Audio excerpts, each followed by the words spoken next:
And here he is, one of the Sugar NFL Rookie of the Year's nominees. This guy's so excited. Yes. He's so excited. Malik Nabers is coming. One player on the Giants worth talking to, and he's the one. Yeah, Leak, what up, man? Good to see you. How y'all doing? Damn, yep, you're going to have to hear me be crazy Giant fan all day here, all right? So sorry about that. When we watch games on Sundays, because everybody at NBC is in a room together and all the games are on, he is the worst when the Giants are on. Which means I'm the best. Shut up. How you doing? I'm doing great. Happy to be here. How's body feeling after 1 year in the NFL? Few nicks and bruises, but ain't nothing can get fixed. Not really nothing major, so happy to still be, a little healthy. But, a few nicked up, those guys hitting in that league. Yeah. Well, and you play with a passion and aggression where you welcome that. Like, you don't shy away from it. It's impressive because a lot of guys, they'll take the step away. You'll take the step in. Right. I mean, I want to be challenged, getting hit. Once you get that first hit, you're ready, that adrenaline rushing. But I'm always trying to not get hit, but, if I get hit, I get hit. What was the give us the first year overview, living in New York, and then what happened on the field, and maybe what was easier or harder than you expected? What was it all like? Living in New York, it's amazing. No fans go crazy over the Giants, so living in New York is crazy. Right. You always see a lot of people, when you're in the city. The food is really nice. Yeah. So, you got a lot of food options. But, playing on the field, playing on the football field, it was great. I had to, like you said, some things look like it was easy. It wasn't really easy. I just had a great team around me. I had, Dayball pushing me every week to be successful. He been doing a great job of giving me the football in space. So he let my talent show when I was out there on the field. Yeah. All right. You give a grade to yourself for your rookie year. What would it be? C. Why? I just feel like, I missed 2 games. I didn't get 10 touchdowns. I didn't get – me and BT, it was a really competition between, all the LSU guys that got drafted, Jade and BT. So, we was always trying to be – we wanted to be here, especially for the Rookie of the Year, but stats could have been way better. I could have done a lot of things way better in the season. So, yeah, I grade it as a C. I know my potential. What does that do for you in this offseason and beyond by way of motivation and fuel? Right. Continue to push myself to be where I want to be. Make sure my body is as healthy as can be, leading on to next year. Making sure, I know exactly where I want to be next year and have that in my mind to be pushing me every day. So, just having that in my head. What were the things that were harder that you kind of talked about? Like, what was the things in the NFL where you were like, damn, I didn't know it was going to be like this? I'll probably say the record. Yeah. Record for sure. Right. The competition level rise. I knew the competition was going to be really big. But, every week you're challenged. Every week you just can't go into that game just like, okay, this is just a regular game. Like college, you could have do that. This year is not like that. You have to know your opponent. You have to know their defensive scheme. If you want to be successful, when you're out there on the football field, you have to watch the film. Yeah. If and when Jaden Daniels wins the NFL Offensive Rookie of the Year award, will you be sending him a gift that might cost $10,000? I think, yeah. You know what I'm talking about. Yeah. We might just go on the trip, and I think it's just gonna be on me. It's just gonna be on a trip, and it'll exceed $10,000 probably when it all comes down to it. Our LSU receivers, I mean, you guys are like crazy. Yeah. Can you power rank them for us right now? Power rank? Yeah, rank them. I'm putting myself first. Okay, good. I'm putting myself first. Second, I'm going Jamar. Okay. Third, going Jets. Yep. Fourth, going BT. Okay. 5, I'm going Odell. Okay, Odell. You're giving Odell in there. Yeah. Well, let's see. There's nobody else we're missing, right? But that's it right there. Okay, that's good. All right, so you went Jamar over Justin. We're going to tell Justin later. You're in trouble.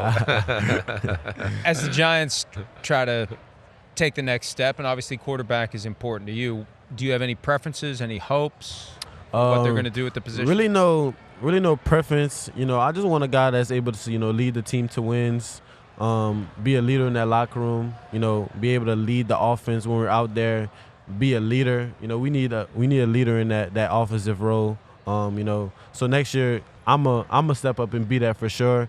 But I'm also need a few guys with me. You know, I would want to have a vet in there if we decide to pick a rookie. In my eye, you know, I would want a vet to be also, you know, in that same room with that rookie, teaching them some stuff. So when he's out there, you know, he's not just out there, you know, in his head. He have to be the savior of this team. You know, that's a lot to put on especially a rookie, and a younger guy to be coming into a new league and trying to lead the team to, you know, be undefeated or, you know, a conference championship. So just having a veteran in that locker room that can lead that rookie for sure. How hard is it for you as a receiver when there's quarterback, you know, all over the place every week? It's Daniel Jones, it's not him, it's DeVito, it's, you know, it's Drew Lock, whatever. How hard does that make your job and the rest of the receivers? You know, it was a roller coaster, but I feel like my demeanor, it showed to a quarterback, give him the football. You know, if we want to win this game, if we want to, you know, be able to score points, you know, we have to make sure one has the ball in his hands. And I think I did that early on. And then when it was spring, when it was camp, you know, they knew right then and there, they knew to give me the ball. They knew if we want to make plays on offense, we have to give number one the ball. Right. A lot of people were surprised by what Jaden Daniels did this year. Were you? No, not. I wasn't surprised. Every time I see him play and I knew he was comfortable, I knew he was just chilling, I seen his facial expression, I was like, he's not losing this game. You know, I didn't seen that before. Playing onside him, I know when he's going to win the game. I know when he's in his zone. So it was no surprise. You know, I'm just mad that he's not playing on Sunday. Yeah, I hear that. People don't understand this. What impact does that have on you when you see your quarterback that way? Oh, I mean, when you see your quarterback in that zone that he's going to win, I'm not worried at all. Like, I know if I got a quarterback like that on my hands, I know he's going to put the ball in spots that it's supposed to be. He's going to read the defense. He's going to make adjustments on the fly, and he's going to lead that team no matter what to win. You see him, you know, some games he takes the games in his own hands. I mean, that's what you need as a quarterback. You need a playmaker like that. And you see it all around the league. Lamar, you know, Joe Burrow, you know, when it's crunch time, you know, they take matters into their own hands and they're making plays with the football. Number one thing you want to get better at this offseason going into year 2? I want to make sure, you know, my body stays 100%. Well, it's not going to be 100%, but at least way healthier than it was this season. You know, it was pretty much everything. It was pretty much different things every week. You know, never knew if I was going to play one week or not, and I was dealing with a lot of stuff going into the game. So that's really the main thing, is make sure I'm as healthy as possible. The first thing I heard about you and how crazy you are, right, between my dad at your practices and other people, right, is that you're crazy at practice. Yeah. Right? Is there a tone and, like, maybe I need to tone it down and practice a little bit and not go up for every 50-50 ball and put myself in these crazy positions? I mean, yeah, but it's hard to turn it off. It's really hard to turn it off. I'm like that all the time. I mean, you see it in the Pro Bowl. It's really flag football. I'm going up on 2 people. All right. I mean, it's hard for me to not just have that competitive mindset. I'm always trying to make a play. I'm always trying to make sure, you know, I send that message along to everybody that I can't be stopped. Yeah. So I'm always trying to send that message over, so it's really kind of hard to turn it down. Psycho in a good way. Well, and that's what I'm trying to understand. You want to stay healthier. Is it luck? Is it nutrition? Is it stretching? Is it different weight training? Is it just trying to consciously dial it back? Like, what is the thing that can get you to the point where you're going to be healthier more often? I feel like it's all those things that you mentioned, you know, stretching more, is getting, you know, in the chiropractor more, massage therapist, yoga. That really feeds into everything. I mean, if you're just doing one thing more than the other, I mean, you know, you kind of start to feel, you know, the lack of it. So I feel like once I get a good plan down, you know, I'm going to start working on that, you know, during the offseason right now in a couple weeks, making sure I got that good plan, making sure I know what I'm doing in the season. You know, having my personal people, you know, make sure I have that lined up. Either if it's eating right, chef, you know, going to get a massage, having a chiropractor, you know, all that comes in one. So just trying to figure out what I need and what I need to stay efficient on. All right. I know you can score touchdowns and catch the ball and do all these highlight plays. Can you sell me Pepsi Zero? Can you do that? Let's see. Definitely can sell you Pepsi Zero. Pepsi Zero Sugar, you know, the best zero sugar on the market.